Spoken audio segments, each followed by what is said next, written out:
De volta com o canal aberto desta segunda-feira. Hoje, substituindo Cláudio Alves, o titular dessa bancada, desse espaço. Linelbaum, ao teu ver, uma opinião pessoal, mas como representante do PSDB em Novo Hamburgo, o momento em que o presidente Eduardo Cunha, presidente da Câmara, Eduardo Cunha, pede, dá andamento, né, instaura o processo de impeachment, no mesmo dia em que 3 deputados do PT indicam ele, sim, a sequência do processo de cassação do deputado Eduardo Cunha. Não parece isso uma atitude de rechaçar simplesmente a presidência da República e a falta de unidade do PT na defesa dele? Isso não tira um pouco do mérito desse debate todo? Bom, Rodrigo, acho que foi até oportuno esse encaminhamento que o presidente da Câmara fez. Agora, o que temos que fazer agora é superar este fla-flu que está acontecendo entre a presidente da República e o presidente da Câmara dos Deputados. Até para discutir de forma clara se houve crime, a presidente cometeu o crime de responsabilidade, se cometeu, ela tem que responder por isso. E também se não estaremos criando um salva-conduto no país, onde seria permitido que aos presidentes da República ou detentores de cargos mais altos, né, nessa situação, para se reeleger ou manter no poder e cometer crimes. Agora, o que cabe ao Congresso? Verificar se realmente houve esse crime que dizem que ela cometeu, que hoje os juristas colocaram na discussão. Acho que é muito importante isso. Acho que para a sociedade vai ser um alerta para as próximas eleições, para quando for discutir e chegar candidatos com propostas, que essas propostas sejam claras, que a sociedade possa entender que essa pessoa vai poder governar o nosso país. Acho que é muito importante esse processo. Acho que foi um processo que pode ter sido, talvez, do Cunha, um revanche para presidente, mas esse revanche veio... É possível que tenha sido realmente um revanche. É possível que tenha sido, talvez, um revanche, mas que esse revanche tem algo por trás. Então, vamos conversar, vamos discutir e passar para a sociedade o que houve realmente. Alguém disse a frase, Cunha escreve certo por linhas tortas. É mais ou menos isso que quer dizer?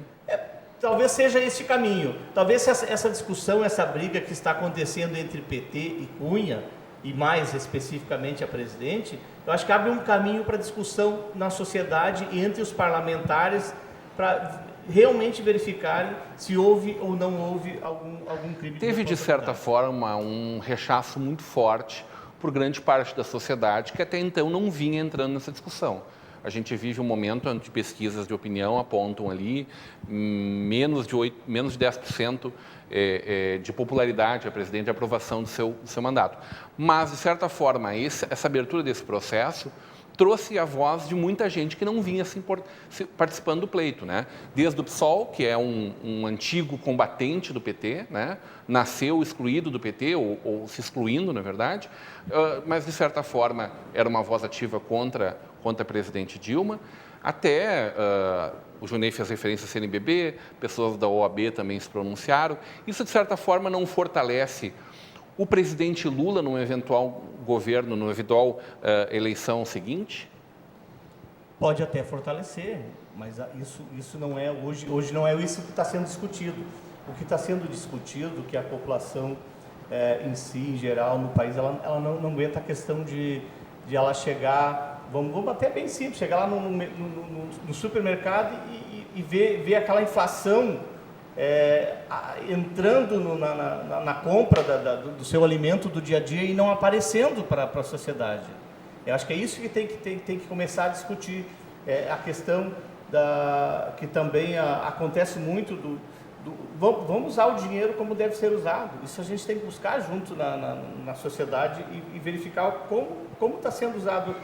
Se realmente a presidente pegou antecipação, como eles falam, dos bancos, para usar para Bolsa Família ou o que for para outros fins, vamos começar a verificar e apresentar isso para a sociedade. Daí sim, Pode haver uma questão política, como o professor Henrique fala, mas pode também haver uma política técnica, onde as pessoas podem ver que realmente a presidente ela teve omissão na questão da Petrobras, porque todos esses anos houve e não houve nenhum culpado por parte dela começar no sentido de verificar o que está acontecendo. Talvez seja nesse sentido. Né?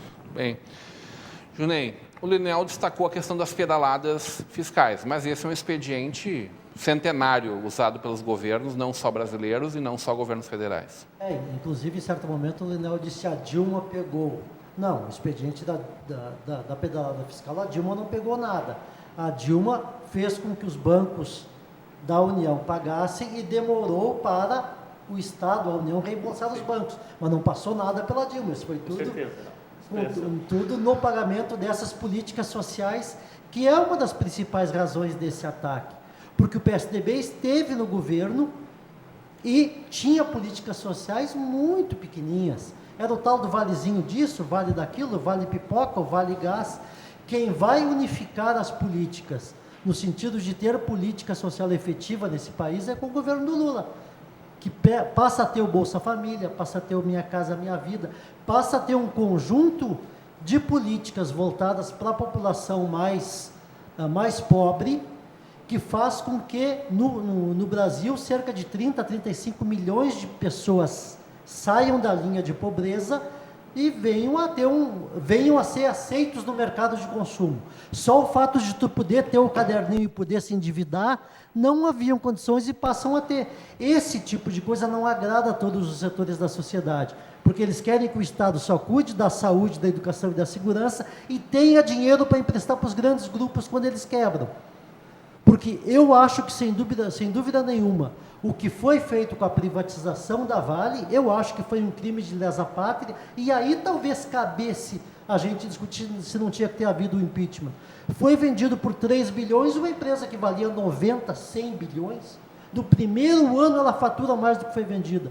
E isso não levou a um processo de impeachment. Então, o que acontece nesse momento, e aí eu uso duas coisas que a vida me deu, digamos assim.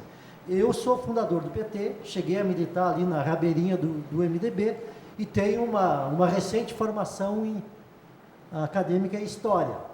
Então, pode me contar tudo, só não pode mentir para o tio, porque se mentir para o tio a memória me ajuda ou a formação me ajuda. Então, eu acho que o Cunha está vendido há muito tempo. Quero dizer mais. O velho Brizola, lá pelas tantas, depois de ter sido governador do Rio, ele elege o Garotinho e a Benedita da Silva de vice. E o governo do Rio é tomado por uma legião de militantes evangélicos. Lá pelas tantas, o Brizola entra em guerra com o Cunha e diz que é impossível que saia um governo progressista de pessoas tão conservadoras. E ele acusa desvios do Cunha na Telerge, que resultaram num processo que afastaram o Cunha do governo, e isso nós estamos falando de 25 anos atrás. Então, talvez o Cunha seja uma figura como o Maluf, assim, a gente sabe que ele vem roubando há 30, 40 anos e não meteram mão. Agora, esse vai ser o cavaleiro da esperança, com perdão ao sinônimo do Prestes, esse vai ser o cara que vai salvar o Brasil. Nada das acusações foi dito que chegou na Dilma. Não tem a responsabilização individual, pessoal da Dilma.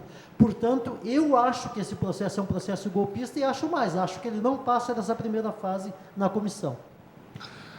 A verdade é que nós temos aí a possibilidade de 341 votos pró-impeachment, né, afastando a presidente da República e levando o processo ao Senado, onde aí sim, durante 180 dias, os senadores vão debater se a presidente volta ou se fica o seu vice como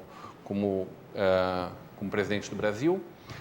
O PT faz a conta de que precisa se segurar com 172 votos, né? E o PSDB e os opositores a conta de 341 votos. Como está essa contabilidade, Linel? O que tu tem para nos dizer sobre isso?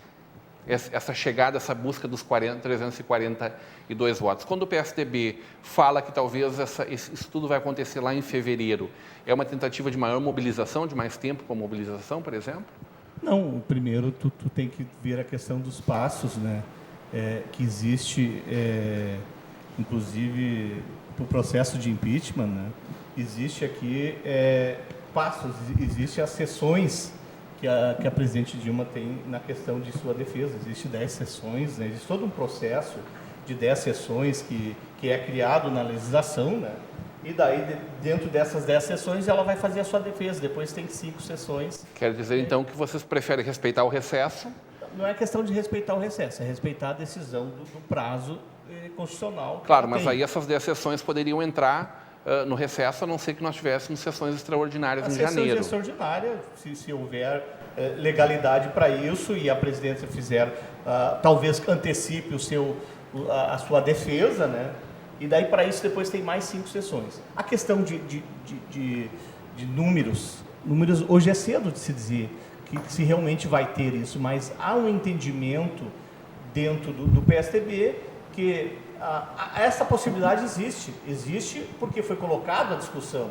Então, se foi colocada a discussão, as pessoas vão começar a ter a sua análise, e muitos que são contra o impeachment podem, nesse momento, avaliar e entender que é a favor, como pode ser o contrário. Muitos que eram a favor podem entender contra, mas o que se entende hoje é que já está havendo um número crescente de É possível de chegar aos deputados. 342? É possível chegar a esses 341 votos, se não me falha a memória. Junei, é possível segurar os 172 votos?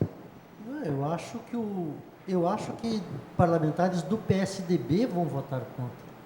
Se eles votarem pelas prefeituras que foram tratadas com igualdade de condições do governo Lula e Dilma, se eles seguirem manifestações de prefeitos que reconhecem isso, e acho que vão seguir, porque esse ano é um ano de eleição municipal e não um ano de eleição geral, eu acho que haverão votos tucanos contra o impeachment da Dilma, e o resultado vai ser o contrário. Vai ter uns 100 e poucos, quase 200 a favor e o restante contra. Muito bem. Voltamos em seguida com o nosso canal aberto dessa segunda-feira. A gente volta já já.